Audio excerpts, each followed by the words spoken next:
Hello viewers, elementary particle physics के इस video series में आप सभी लोगों का बहुत बहुत स्वागत है। मैं हूं अभिषेक और आप सभी देख रहे हैं एमआरटीआर ट्यूटोरियल। तो आज मैं क्लासिफिकेशन ऑफ एलिमेंट्री पार्टिकल्स के ऊपर चर्चा करने वाला हूं। तो जैसा कि मैंने आपको अपने पिछले वीडियोज़ में बताया था कि 1930s के अराउंड सिर्फ कुछ गिने चुने पार्टिकल्स ही ऑब्ज़र्व हुए थे, जैसे कि इलेक्ट्रॉन्स, प्रोटॉन्स, न्यूट्रॉन्स, फोटॉन्स। तो 1957 के अराउंड ये जो नंबर था एलिमेंट्री पार्टिकल्स का, ये 30 के आसपास पहुंच चुका था। 1965 के अराउंड ये जो पार्टिकल्स का नंबर था ये 200 के अराउंड पहुंच गया। यानी जो हमारा एलिमेंट्री पार्टिकल्स का गार्डन था, अब वो जंगल बनने वाला था। अभी प्रेजेंट एज में हमारे पास 500 के आसपास एलिमेंट्री पार्टिकल्स मौजूद हैं, ऑब्ज़र्व हो चुके हैं। मौजूद कितने हैं वो तो नहीं पता, हो सकता है और भी कुछ नए पार्टिकल्स ऑब्ज़र्व हो फ्यूचर में, लेकिन अभी तक 500 के आसपास ऑब्ज़र्व हो चुके हैं। यानी जो हमारा गार्डन था एलिमेंट्री पार्टिकल्स का, वो अब जंगल बन चुका है। तो अब इस एलिमेंट्री पार्टिकल्स इतने सारे हो गए, तो इन्हें एक सिस्टमैटिक वे में पढ़ने के लिए, इनकी प्रॉपर्टीज़ को समझने के लिए इन्हें क्लासिफाई करने की ज़रूरत पड़ी। तो जितने भी लैप्टॉन्स होते हैं वो इलेक्ट्रॉन लाइक होते हैं, जितने भी क्वांटाज होते हैं यानी फोर्स मीडिएटर्स पार्टिकल जितने भी होते हैं वो फोटॉन्स लाइक होते हैं, जितने भी बैरियॉन्स होते हैं वो न्यूक्लियन लाइक होते हैं। न्यूक्लियन यानी कि हमारे प्रोटॉन न्यूट्रॉन के टाइप के होते हैं। फिर जितने भी मेसॉन्स हैं वो पायोन लाइक इन नेचर होते हैं। ठीक है, तो अब हम लोग बेसिकली इन एलिमेंट्री पार्टिकल्स को दो टाइप्स में डिवाइड कर सकते हैं, यानी matter particles and quanta of forces यानी मीडिएटर पार्टिकल्स। ठीक है, तो मैटर पार्टिकल्स वो पार्टिकल्स हो गए जिनसे हमारे यूनिवर्स में जो भी मैटर है वो जिस चीज़ से बना हुआ है, जिन कणों से मिलकर बना हुआ है, वो हो गए हमारे मैटर पार्टिकल्स। जिन एलिमेंट्री पार्टिकल से हमारा यूनिवर्स का मैटर बना हुआ है। यहाँ पे ऑब्ज़र्व यूनिवर्स भी है और जिस यूनिवर्स को हम लोग ऑब्ज़र्व नहीं कर सकते हैं वो भी है, यानी यहाँ पर पार्टिकल भी है और एंटाई पार्टिकल भी है। ठीक है, मैंने आपको पिछले वीडियोस में बताया था कि हर पार्टिकल से जुड़ा एक एसोसिएट एंटाई पार्टिकल होता है। ठीक है, तो यहाँ पे इस डिवीज़न में, इस क्लासिफिकेशन में हम लोग एंटाई पार्टिकल्स को भी इंक्लूड कर रहे हैं। तो जितने भी मैटर पार्टिकल्स हैं वो एक साइड हो गए, और जितने भी फोर्स के मीडिएटर्स हैं, हमारे 4 फंडामेंटल फोर्सेस हैं, और पिछले वीडियोज़ में फंडामेंटल फोर्सेस वाले फंडामेंटल इंटरैक्शंस वाले वीडियो में मैंने आपको बताया था कि जितने भी फोर्सेस हैं, फोर्सेस से जुड़ा फील्ड होगा और फील्ड से जुड़ा एक पार्टिकल होगा, है ना। क्वांटम फील्ड थ्योरी में जब हम लोग इन फोर्सेस के फील्ड्स को क्वांटाइज करते हैं तो इनसे जुड़ा एक क्वांटा निकल कर सामने आता है, एक पार्टिकल निकल कर सामने आता है, और हम लोग ऐसा कहते हैं कि इस फोर्स को ये पार्टिकल्स मीडिएट करते हैं। ये इंटरैक्शन जब होता है तो इन पार्टिकल्स का एक्सचेंज होता है। जैसे इलेक्ट्रोमैग्नेटिक फोर्स, जब ये इलेक्ट्रोमैग्नेटिक इंटरैक्शन जब होता है दो चार्ज्ड बॉडीज़ के बीच, तो वहाँ पर फोटॉन्स कंटिन्यूसली एक्सचेंज होते रहते हैं, और इस टाइप के फोटॉन्स को हम लोग वर्चुअल फोटॉन्स कहते हैं। हम लोग कहते हैं कि जब दो चार्ज बॉडीज़ आपस में इंटरैक्ट कर रहे हैं इलेक्ट्रोमैग्नेटिक फोर्स के द्वारा, इलेक्ट्रोमैग्नेटिक इंटरैक्शन जब वहाँ हो रहा है तो वर्चुअल फोटॉन्स आपस में कंटिन्यूसली एमिट एंड एब्जॉर्ब होते हैं। ठीक है, तो जो हमारे मैटर पार्टिकल्स हैं उन्हें हम लोग बेसिकली दो टाइप्स में डिवाइड कर सकते हैं।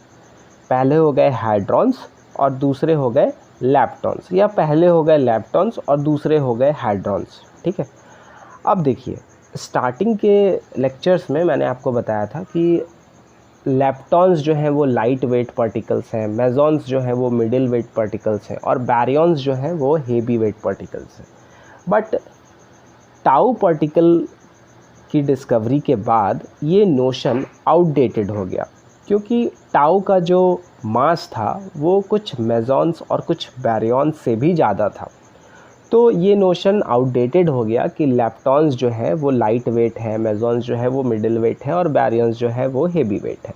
ये नोशन आउटडेटेड है, ठीक है। अब इस वीडियोस के आगे से आपको क्या समझना है कि लैप्टॉन्स जो होते हैं वो फंडामेंटल पार्टिकल्स होते हैं। फंडामेंटल पार्टिकल्स कहने का मतलब ये है कि वो अपने से ज़्यादा सूक्ष्म कणों से मिलकर बने हुए नहीं होते हैं, वो खुद ही सूक्ष्म पार्टिकल होते हैं, अति सूक्ष्म पार्टिकल होते हैं। अब इतनी हिंदी अगर आपको नहीं समझ में आ रही है तो मैं आपको आसान भाषा में अगर बताऊं तो जो लैप्टॉन्स होते हैं वो अल्टीमेट पार्टिकल्स होते हैं, वो किसी अपने से छोटे पार्टिकल्स के कॉम्पोजिट्स नहीं होते हैं। जैसे कि इलेक्ट्रॉन है, तो इलेक्ट्रॉन किसी छोटे पार्टिकल से, किसी छोटे कण से मिलकर नहीं बना हुआ है।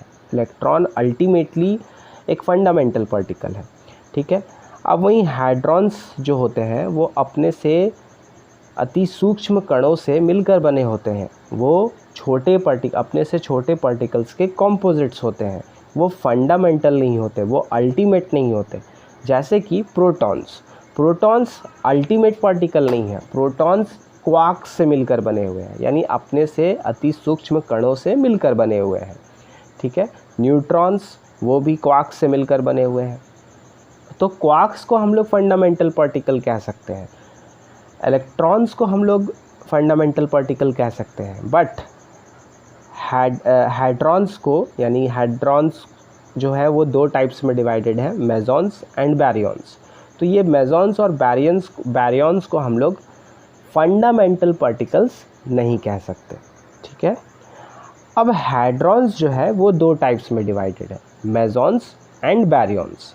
अब मेसॉन्स जो होते हैं वो एक क्वार्क और एक एंटी क्वार्क से मिलकर बने होते हैं, और जो हमारा बैरियन है वो 3 क्वार्क से मिलकर बना होता है, और अगर कोई एंटी बैरियन है तो वो 3 एंटी क्वार्क से मिलकर बनेगा।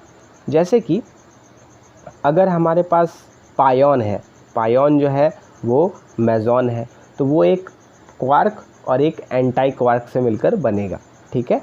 अब बैरियंस पे आते हैं, तो बैरियंस में एक एग्जांपल लेता हूँ मैं प्रोटॉन्स का, ठीक है। तो प्रोटॉन्स जो होंगे वो 3 क्वार्क से मिलकर बनेंगे, ठीक है, और जो हमारा एंटी प्रोटॉन होगा वो 3 एंटी क्वार्क से मिलकर बना होगा, ठीक है। तो आपको ये याद रखना है कि मेसॉन्स में एक क्वार्क और एक एंटी क्वार्क, बैरियंस में 3 क्वार्क्स और एंटी बैरियंस में 3 एंटी क्वार्क्स। अब बैरियंस को भी फर्दर डिवाइड किया जा सकता है न्यूक्लियॉन्स एंड हाइपरॉन्स में, ठीक है। अभी आप एक्सेप्ट मोड में रहिए और सब कुछ एक्सेप्ट करते जाइए, अपने माइंड में सब कुछ फिड करते जाइए, है ना। तो न्यूक्लियॉन्स में आ गए हमारे प्रोटॉन्स, न्यूट्रॉन्स, और हाइपरॉन्स में आ गए हमारे sigma particles, cascade particles, omega particles, ठीक है। इन सब पे मैं अलग से चर्चा करूँगा, जैसे कि मेसॉन्स पे अलग से चर्चा करूँगा, बैरियंस पे अलग से चर्चा करूँगा, लैप्टॉन्स पे अलग से चर्चा करूँगा, अलग से एक वीडियो सब पे बनाऊँगा। तो उन सब में हम लोग कास्केड क्या है, सिग्मा क्या है, इन सब, इनके सिंबल्स क्या हैं, इन सब पे हम लोग चर्चा करेंगे, ठीक है। अब हम लोग आते हैं अपने मीडिएटर पार्टिकल्स यानी क्वांटा ऑफ फोर्सेस पे। तो जैसा कि मैंने आपको बताया था कि हमारे पास 4 फंडामेंटल फोर्सेस हैं। पहला है ग्रेविटेशनल फोर्स, तो फोर्स से रिलेटेड फील्ड होगा और फील्ड से रिलेटेड पार्टिकल होगा, ऐसे मैं याद रखता हूँ, ठीक है, कि फोर्स है, फोर्स से रिलेटेड फील्ड है, फील्ड से रिलेटेड पार्टिकल है। क्वांटम मैकेनिक्स में और ज़्यादा स्ट्रिक्टली बोलूँ तो क्वांटम फील्ड थ्योरीज़ में जब हम लोग इन फील्ड्स को, यानी ग्रेविटेशनल फील्ड को, इलेक्ट्रोमैग्नेटिक फील्ड को, स्ट्रॉन्ग न्यूक्लियर फील्ड को, वीक न्यूक्लियर फील्ड को जब हम लोग क्वांटाइज करते हैं तो उनसे रिलेटेड एक क्वांटा हमें मैथमेटिकली मिलता है। एक्सपेरिमेंटली भी ये ऑब्ज़र्व किया जा चुका है। ग्रेविटॉन्स जो हैं उनके लिए हमारे पास कोई थ्योरी नहीं है और वो एक्सपेरिमेंटली ऑब्ज़र्व नहीं हुए हैं, है ना। लेकिन ये हिपोथेसिस है कि अगर कभी फ्यूचर में किसी ने किसी भी तरह से अगर ग्रेविटेशनल फील्ड को अगर क्वांटाइज कर दिया तो वहाँ पर जो क्वांटा होगा वो ग्रेविटॉन होगा। ये हिपोथेसिस है, ठीक है। तो ये हमारे क्वांटा ऑफ फोर्सेस हो गए जो हमारे फंडामेंटल फोर्सेस को मेडिएट करते हैं। और ये लेप्टॉन्स और हैड्रॉन्स जो है वो हमारे मैटर पार्टिकल्स हो गए, यानी यूनिवर्स में जो भी हमारे पास मैटर है वो जिन कणों से मिलकर बना है वो यहाँ हो गए लेप्टॉन्स और हैड्रॉन्स। हैड्रॉन्स जो है वो कॉम्पोजिट होते हैं और ज़्यादा छोटे पार्टिकल्स से, और उन पार्टिकल्स को हम लोग क्वार्क्स कहते हैं, ठीक है। जो हमारे मेसॉन्स हैं वो एक क्वार्क और एक एंटी क्वार्क से मिलकर बना होता है, और जो हमारे बैरियॉन्स हैं वो 3 क्वार्क से मिलकर बनता है। जो एंटी बैरियॉन है वो 3 एंटी क्वार्क से मिलकर बना होता है, ठीक है। अब हम लोग एक और तरीके से अपने पार्टिकल्स को क्लासिफाई करने की कोशिश करेंगे। यहाँ पे देखिए मैंने लिखा है classification on the basis of statistics slash spin. अगर आपने क्वांटम मैकेनिक्स में स्पिन स्टैटिस्टिक्स कनेक्शन पढ़ा है, ऑफ कोर्स पढ़ा ही होगा, तो आपको पता होगा कि जो particles Bose Einstein statistics follow करते हैं उन्हें बोसॉन्स कहते हैं, और जो particles Fermi Dirac statistics follow करते हैं उन्हें फर्मियॉन्स कहते हैं। जो बोसॉन्स होते हैं उनके जो स्पिन होता है वो इंटीग्रल स्पिन पार्टिकल्स होते हैं, यानी जैसे 0, 1, 2, 3 ऐसे इनके स्पिन होंगे। और जो फर्मियॉन्स होंगे उनके स्पिन जो होंगे वो हाफ इंटीग्रल होंगे, यानी 1/2, 3/2, 5/2 ऐसे उनके स्पिन्स होंगे। तो इस टाइप से में अगर हम लोग डिवाइड करें तो जो हमारे बोसॉन्स होंगे उनकी कैटेगरी में हमारे क्वांटा ऑफ फोर्सेस आ जाएंगे, यानी कि हमारे ग्रेविटॉन्स, ग्लूऑन्स, फोटॉन्स, WZ बोसॉन्स, और हमारे मेसॉन्स आ जाएंगे। मेसॉन्स यानी कि पायॉन्स, काओन्स, रोज, है ना। फिर पायॉन्स जो होंगे वो पाई प्लस, पाई माइनस, पाई न्यूट्रल। काओन्स जो होंगे वो K plus, K minus, K neutral और एंटी K न्यूट्रल। और जो हमारे रो होंगे वो रो प्लस, रो माइनस, रो न्यूट्रल, ठीक है। और मेसॉन्स में क्या होता है कि जो पाई प्लस और पाई माइनस होता है, यानी पायोन प्लस और पायोन माइनस, ये एक दूसरे के एंटी पार्टिकल होते हैं। काओन प्लस और काओन माइनस जो होता है वो एक दूसरे का एंटी पार्टिकल होता है। रो प्लस और रो माइनस जो होता है वो एक दूसरे का एंटी पार्टिकल होता है, पार्टिकल एंटी पार्टिकल होता है, ठीक है। ऐसा बैरियॉन्स के केस में नहीं होगा, ठीक है। अगर आपके पास एक सिग्मा प्लस है और सिग्मा माइनस है तो वो एक दूसरे के पार्टिकल एंटी पार्टिकल पेयर्स नहीं होंगे, ठीक है। ऐसा बैरियॉन्स के केस में कोई ज़रूरी नहीं है कि सिग्मा प्लस और सिग्मा माइनस वाले जो होंगे एक दूसरे के एंटी पार्टिकल होंगे, लेकिन मेसॉन्स में ये एकदम कंफर्म है कि पाई प्लस और पाई माइनस जो होंगे वो एक दूसरे के एंटी पार्टिकल्स होंगे, ठीक है। तो बैरियॉन्स जो होते हैं वो फर्मियॉन्स की कैटेगरी में आ जाते हैं, लेप्टॉन्स जो होते हैं वो फर्मियॉन्स की कैटेगरी में आ जाते हैं। तो अगर लेप्टॉन्स के एग्जांपल्स मैं आपको बताऊं तो लेप्टॉन्स के एग्जांपल्स में हमारे इलेक्ट्रॉन हो गए, पॉजिट्रॉन हो गए, है ना। इलेक्ट्रॉन, तो इलेक्ट्रॉन से जुड़ा एंटी पार्टिकल पॉजिट्रॉन, ठीक है। अब टाउ एक पार्टिकल मैंने अभी आपको बताया था टाउ, जिसके बाद ये नोशन जो था कि leptons light weight, mesons middle weight और बैरियॉन्स हेवी वेट, ये नोशन ख़त्म हो गया, क्योंकि ये जो टाउ पार्टिकल था इसका वेट, इसका मास जो था वो मेसॉन्स और बैरियॉन्स, कुछ मेसॉन्स और कुछ बैरियॉन्स से ज़्यादा था, ठीक है। तो ये टाउ पार्टिकल, फिर टाउ का जो एंटी होगा वो, फिर म्यूऑन का एंटी जो होगा वो, फिर इन सब से जुड़ा एक न्यूट्रिनो होगा। जैसे इलेक्ट्रॉन है तो इलेक्ट्रॉन से जुड़ा एक इलेक्ट्रॉन न्यूट्रिनो, फिर पॉजिट्रॉन है तो उससे जुड़ा एक एंटी इलेक्ट्रॉन न्यूट्रिनो, या फिर उसे हम लोग पॉजिट्रॉन न्यूट्रिनो भी कह सकते हैं। फिर हमारा है म्यूऑन, तो म्यूऑन न्यूट्रिनो, ठीक है। फिर एंटी म्यूऑन है तो एंटी म्यूऑन न्यूट्रिनो, फिर टाउ है तो टाउ न्यूट्रिनो, और एंटी टाउ है तो एंटी टाउ न्यूट्रिनो, ठीक है। ऐसे हमारे लेप्टॉन्स हो गए, ठीक है। अब जो हमारे बैरियॉन्स हैं वो 2 टाइप्स के हैं, न्यूक्लियॉन्स यानी प्रोटॉन और न्यूट्रॉन, और हाइपरॉन्स। हाइपरॉन्स में आ गए हमारे कास्केड पार्टिकल्स, सिग्मा पार्टिकल्स, ठीक है। तो इस तरीके से ये क्लासिफिकेशन 2 टाइप्स में मैंने आपको बताया। अब हम लोग इस वीडियो में क्या करते हैं, क्वांटा ऑफ फोर्सेस में जितने भी पार्टिकल्स हैं उनको डिस्कस कर लेते हैं। अगले वीडियोज़ में मैं पहले लेप्टॉन्स की चर्चा करूँगा, फिर मैं मेसॉन्स की चर्चा करूँगा, फिर उसके नेक्स्ट वीडियो में मैं बैरियंस के ऊपर डिस्कशन करूँगा। ठीक है, तो अब हम लोग अपने क्वांटा ऑफ फोर्सेस में जितने भी पार्टिकल्स हैं उनके बारे में एक एक करके डिस्कशन करते हैं। तो जो हमारे क्वांटा ऑफ फोर्सेस है ना, तो सबसे पहले देखिए यहाँ पे ग्लूऑन्स है, स्ट्रॉन्ग न्यूक्लियर फोर्स से रिलेटेड ग्लूऑन्स। तो पिछले वीडियो में मैंने आपको बताया था, इस वीडियो में भी आपको मैं ये बता रहा हूँ कि न्यूक्लियस के अंदर प्रोटॉन्स और न्यूट्रॉन्स एक साथ रहते हैं, है ना।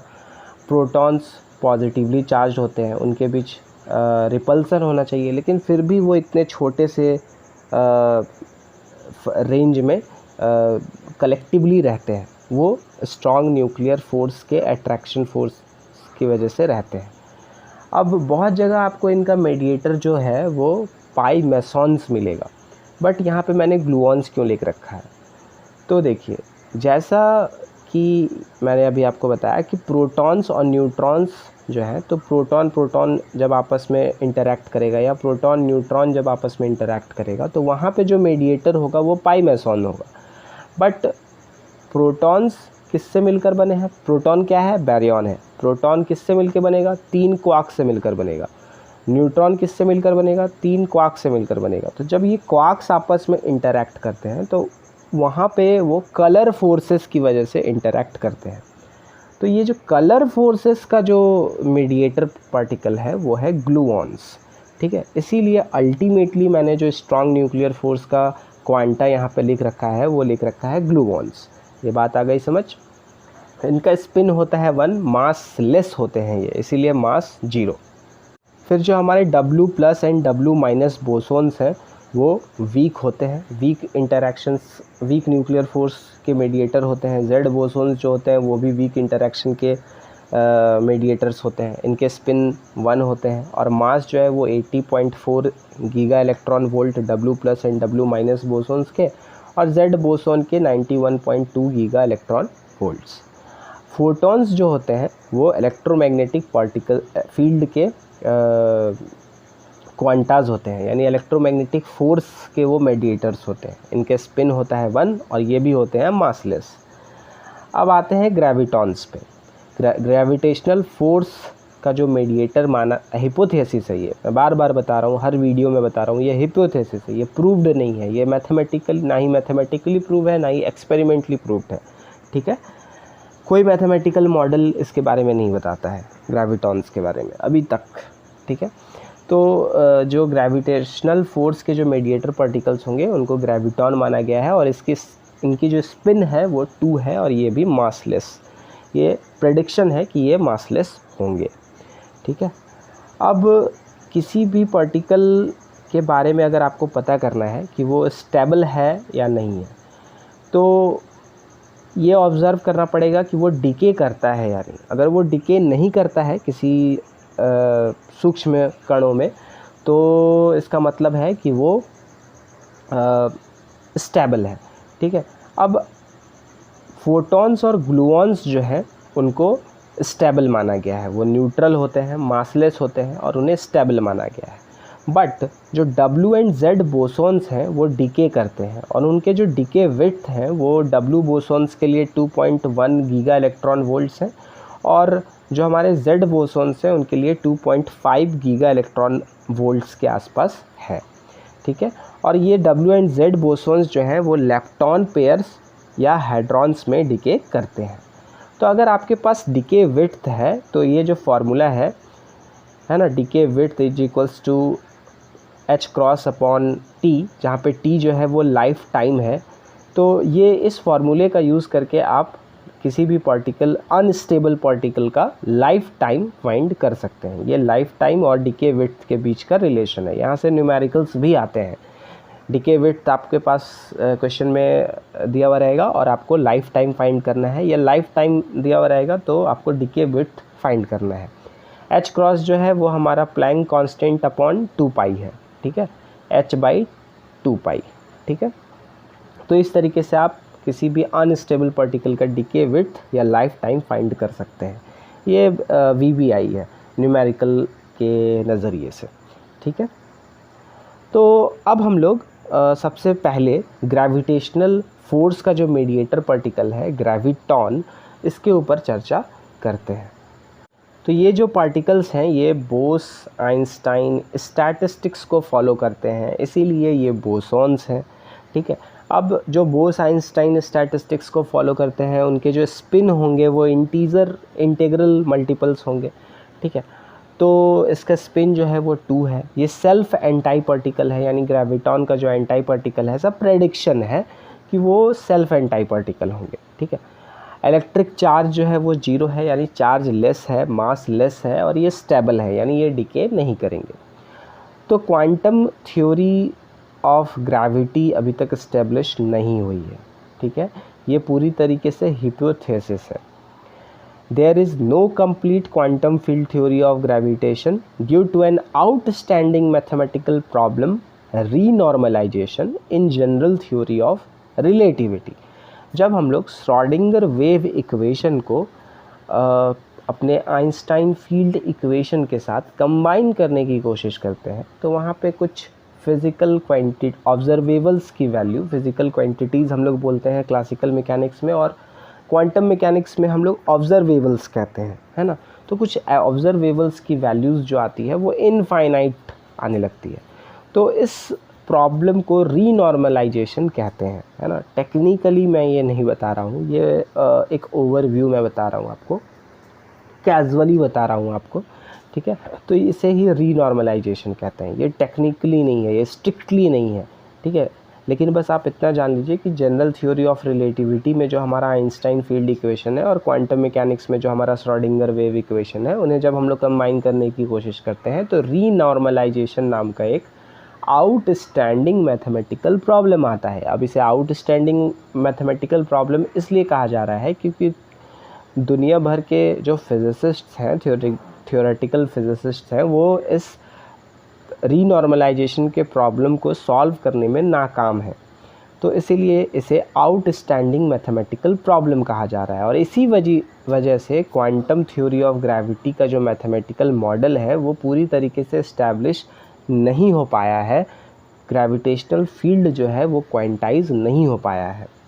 ठीक है, तो ये जो टर्म है ग्रेविटॉन, इसे 1934 में Soviet physicist Dmitry Blokhintsev and F M. Galperin ने ये नाम कॉइन किया था। ठीक है, ग्रेविटॉन। ठीक है, तो ग्रेविटॉन के लिए इतनी जानकारी मेरे हिसाब से काफ़ी है। अब हम लोग बढ़ते हैं अपने अगले क्वांटा यानी मीडिएटर पार्टिकल की तरफ, जो कि है फोटॉन। ठीक है, फोटॉन को हम लोग गामा सिंबल से डिनोट करते हैं। ये भी बोस आइंस्टाइन स्टैटिस्टिक्स को फॉलो करता है, इसीलिए ये भी बोसॉन्स की कैटेगरी में आता है। यहाँ पे भी हमारा जो स्पिन होगा वो इंटीग्रल मल्टीपल में होगा, है ना, हाफ इंटीजर्स में नहीं होगा, इसीलिए स्पिन जो है हमारा 1 है। ये पार्टिकल भी स्टेबल है, डिके नहीं होता, चार्ज लेस होता है, मास लेस होता है, सेल्फ एंटाई पार्टिकल है। ठीक है, मैग्नेटिक मूवमेंट्स में हो सकता है चेंज हो और या पोलराइजेशन में चेंज हो, बट चार्ज में, मास में, इन सब में चेंज, स्पिन में चेंज नहीं होता, सेल्फ एंटाई पार्टिकल होता है। इसकी पैरिटी जो है वो -1 है और चार्ज पैरिटी जो है वो भी -1 है। ठीक है, अब पैरिटी के ऊपर मैं बता दूं, सीपीटी थ्योरम अगर आपने पढ़ा हो तो आपको पता होगा पैरिटी के बारे में, और अगर आपको नहीं पता है तो आप कमेंट कर मुझे बता सकते हैं कि। और आगे के वीडियोस में जब मैं क्वांटम नंबर्स डिस्कस करूँगा तो उसमें charge, spin, parity, iso spin, ये सब जब मैं डिस्कस करूँगा तो उस टाइम तक के लिए आपको वेट करना पड़ेगा। ठीक है, तो क्वांटम फील्ड थ्योरी में इलेक्ट्रोमैग्नेटिक फील्ड को जब क्वांटाइज किया गया तो ये पाया गया कि उससे जो रिलेटेड क्वांटा होगा वो फोटॉन होगा। ठीक है, और ये फोटॉन्स जो है वो मीडिएटर होगा इलेक्ट्रोमैग्नेटिक फोर्स का। जब दो चार्ज बॉडीज़ आपस में इंटरैक्ट करेंगे तो वहाँ पे वर्चुअल फोटॉन्स आपस में कंटिन्यूसली एक्सचेंज होंगे। ठीक है, फोटॉन्स के बारे में एक बात मैं बताना चाहूँगा कि ये पॉलीज एक्सक्लूजन प्रिंसिपल को फॉलो नहीं करते हैं। पॉइंट टू बी नोटेड, ये पॉलीज एक्सक्लूजन प्रिंसिपल को ओबे नहीं करते हैं प्रिंसिपल को, ठीक है। अब ये जो नाम है फोटोन, ये एक केमिस्ट गिलबर्ट ल्यूइस के द्वारा 1926 में ये टर्म कॉइन किया गया था, ठीक है। और मैंने आपको फोटोन की जब मैं हिस्ट्री बता रहा था तो मैंने आपको बताया था कि क्वांटा जो होगा, लाइट के क्वांटा नेचर के बारे में, पैकेट ऑफ एनर्जी के बारे में जो पहला प्रेडिक्शन था, जो पहला हाइपोथेसिस था, वो मैक्स प्लैंक का था। लेकिन ये जो टर्म है फोटोन, ये टर्म केमिस्ट गिलबर्ट ल्यूइस के द्वारा 1926 में दिया गया था। अब हम लोग आते हैं अपने अगले मीडिएटर पार्टिकल में, जो कि है ग्लूऑन, जिसे हम लोग स्मॉल जी से डिनोट करते हैं। ग्रेविटॉन को हम लोग कैपिटल जी से डिनोट करते हैं, ग्लूऑन को हम लोग स्मॉल जी से डिनोट करते हैं, ठीक है। ये भी एक एलिमेंट्री पार्टिकल है। एलिमेंट्री पार्टिकल कहने का मतलब है कि ये फंडामेंटल भी है ना। ये अपने से ज़्यादा सूक्ष्म कणों से मिलकर नहीं बना हुआ है, और ये स्ट्रॉन्ग फोर्स को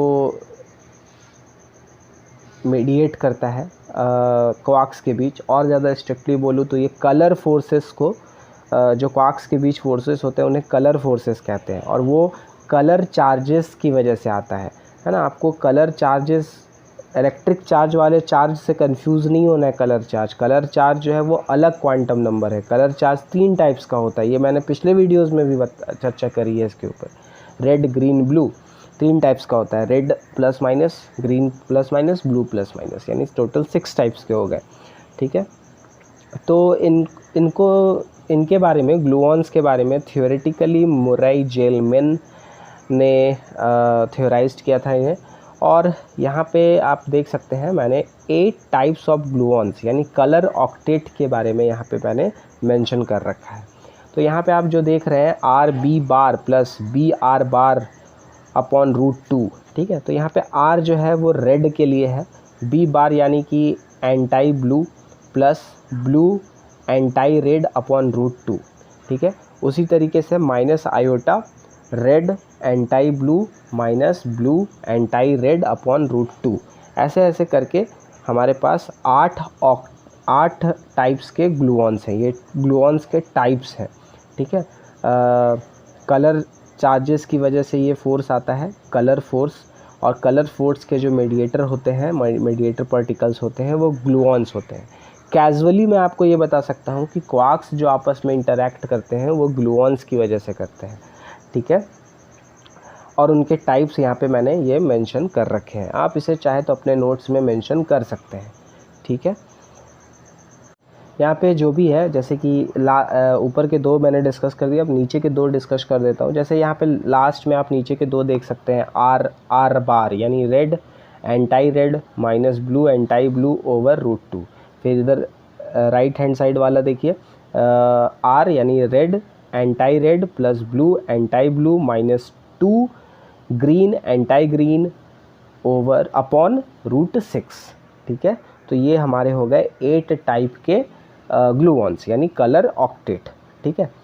और कलर ऑक्टेट यहाँ पे नाम क्यों है, तो देखिए मैंने अभी आपको बताया कि कलर चार्जेस अलग क्वांटम नंबर है, और ये जो कलर चार्जेस होते हैं वो 6 टाइप्स के होते हैं, plus minus red, plus minus green, plus minus blue, ठीक है। ये उन्हीं के बारे में है, ठीक है। अब हम लोग आ जाते हैं अपने next mediator particle W and Z bosons पे। तो ये भी जो है वो बोस-आइंस्टाइन स्टैटिस्टिक्स को फॉलो करते हैं। ये डिके करते हैं, ये स्टेबल नहीं है ना, बाकी पार्टिकल्स की तरह ये स्टेबल नहीं है। इनका जो डिके विड्थ है वो W बोसोन्स के लिए 2.1 गीगा इलेक्ट्रॉन वोल्ट और Z के लिए 2.5 गीगा इलेक्ट्रॉन वोल्ट है। इनके मास की चर्चा मैंने अभी थोड़ी देर पहले ही की, ठीक है। Z नॉट जो है यानी Z न्यूट्रल जो है वो न्यूट्रल होता है, W प्लस जो है वो पॉजिटिवली चार्ज होता है, W माइनस जो है वो निगेटिवली चार्ज होता है। W plus and W minus जो होता है वो एक दूसरे का एंटाई पार्टिकल होता है, और Z न्यूट्रल जो है वो अपना ही एंटाई पार्टिकल होता है, its own self anti particle भी हम लोग इसे कह सकते हैं, ठीक है। These are vector bosons together known as the weak bosons or intermediate vector bosons. These mediate the weak interactions. Weak interactions को ये mediate करते हैं। पिछले वीडियोस में मैंने आपको बताया था कि बीटा माइनस डीके के दौरान ये न्यूट्रॉन को प्रोटॉन में कन्वर्ट करने में इन्हीं का रोल होता है, और जब बीटा डीके होता है तो न्यूट्रॉन में जो अप क्वार्क है वो कन्वर्ट हो जाता है, न्यूट्रॉन में जो डाउन क्वार्क है वो अप क्वार्क में कन्वर्ट हो जाता है, और एक इलेक्ट्रॉन और एक एंटी न्यूट्रिनो एमिट होने के साथ साथ वो न्यूट्रॉन जो है जिसमें एक डाउन क्वार्क अप क्वार्क में कन्वर्ट हुआ था वो न्यूट्रॉन प्रोटॉन में कन्वर्ट हो जाता है। यानी जो हमारा न्यूट्रॉन है वो प्रोटॉन में कन्वर्ट हो जाता है एक इलेक्ट्रॉन को एमिट करके और एक एंटी न्यूट्रिनो को एमिट करके। वहाँ पे एक्चुअली होता ये है कि वहाँ पे एक डाउन क्वार्क जो है न्यूट्रॉन के अंदर वो वो अप क्वार्क में कन्वर्ट हो जाता है, तो वो प्रोटॉन बन जाता है हमारा जो न्यूट्रॉन है, और साथ में ही एक इलेक्ट्रॉन एमिट होता है और एक एंटी न्यूट्रिनो भी एमिट होता है। तो ये जो कन्वर्जन होता है डाउन क्वार्क से अप क्वार्क में, ये कन्वर्जन जो होता है वो बोसॉन्स की वजह W and Z बोसॉन्स की वजह से होता है। ठीक है, तो W bosons have a magnetic moment but the Z has none. ठीक है, W प्लस और W माइनस जो बोसॉन्स हैं उनके पास मैग्नेटिक मोमेंट होता है और Z न्यूट्रल के पास नहीं होता है। The W bosons are named after the weak forces. ठीक है, वीक फोर्सेस के नाम पर इन W plus and W minus bosons का जो सिंबल है वो W रख दिया गया। और स्टीवन वियनबर्ग ने कहा कि जो स्टैंडर्ड मॉडल है उसका आखिरी जो पार्टिकल था वो Z पार्टिकल था, इसीलिए इसे Z अल्फ़ाबेट्स में जो सबसे लास्ट नेम होता है वो Z होता है, इसीलिए, और स्टैंडर्ड मॉडल का जो लास्ट पार्टिकल है वो Z है, इसीलिए इन्हें Z पार्टिकल का नाम दिया गया, सिंबल दिया गया। ठीक है, द एमिशन और absorption of a W bosons can change the type of particle. जैसा कि अभी मैंने आपको बताया कि बीटा डीके के दौरान न्यूट्रॉन में जो डाउन क्वार्क था वो अप क्वार्क में कन्वर्ट हो जाता है और वो प्रोटॉन में कन्वर्ट हो जाता है एक इलेक्ट्रॉन और एक एंटी न्यूट्रिनो को एमिट कर। ठीक है, तो W बोसॉन्स जो होता है वो ऐसा कर सकते हैं, वो क्या कर सकते हैं, change the type of particle. For example changing a strange quark into an up quark, है ना, ये एक दूसरा एग्जाम्पल है, ये वहाँ का एग्जाम्पल नहीं है। वहाँ अप क्वार्क और डाउन क्वार्क के बारे में मैं बता रहा था कि न्यूट्रॉन में जो डाउन क्वार्क है वो अप क्वार्क में कन्वर्ट हो जाता है। अब ये यहाँ पे मैंने जो एग्जाम्पल लिखा है यहाँ पे मैंने ये बताया कि स्ट्रेंज क्वार्क को ये अप क्वार्क में भी कन्वर्ट कर देता है। Whereas the bosons Z bosons can only change the spin, momentum and energy of the other particle. ठीक है, Z बोसॉन्स जो होते हैं वो चेंज नहीं करते, वो सिर्फ मोमेंटम, स्पिन और energy of the other particle change कर सकते हैं। ठीक है, और जो हमारे क्वार्क्स होते हैं मैं आपको बता देना चाहूँ, क्वार्क्स जो होते हैं वो 6 टाइप्स के होते हैं, up quark, down quark, charm, strange, top and bottom. ठीक है, तो हाँ, ग्लूऑन्स में कुछ पॉइंट्स छूट गया, वो भी मैं बता देना चाहता हूँ कि ग्लूऑन्स जो होते हैं वो बोसॉन्स होते हैं, बोस-आइंस्टीन स्टैटिस्टिक्स को फॉलो करते हैं। वहाँ पे भी जो हमारा स्पिन होगा वो इंटीग्रल मल्टीपल होगा, हाफ इंटीग्रल मल्टीपल नहीं होगा, तो स्पिन 1 होता है। ये सेल्फ एंटी पार्टिकल्स होते हैं, मासलेस होते हैं, चार्जलेस होते हैं, स्टेबल होते हैं, डिके नहीं करते, और इनकी जो पैरिटी है वो -1 होती है। ठीक है, ये हो गई चारों मीडिएटर पार्टिकल्स के ऊपर डिस्कशन। अगर आपकी कोई क्वेरीज़ है तो आप मुझे कमेंट कर बता सकते हैं या फिर मुझे मेल कर सकते हैं, मेरी मेल आईडी डिस्क्रिप्शंस में है। और अगले वीडियोस में मैं लेप्टॉन्स के ऊपर चर्चा करूँगा, फिर उसके नेक्स्ट वीडियो में मेसॉन्स के ऊपर, और फिर फाइनली बैरियंस के ऊपर मैं चर्चा करूँगा। तो बने रहिए एमेटियर ट्यूटोरियल में। एलिमेंट्री पार्टिकल्स के ऊपर सारे डिस्कशंस चल रहे हैं अभी, और जब तक मैं एलिमेंट्री पार्टिकल्स के सिलेबस यानी जो CSIR नेट में जो सिलेबस है, जो कंटेंट है एलिमेंट्री पार्टिकल्स का, न्यूक्लियर एंड पार्टिकल फिज़िक्स में जो पार्टिकल फिज़िक्स का जो पार्ट है वो जब तक मैं कंप्लीट नहीं करूँगा तब तक मैं किसी भी और टॉपिक पर चर्चा नहीं करूँगा, है ना। तो at last with the message of universal brotherhood, love and peace, thanks for watching this video. Hello viewers,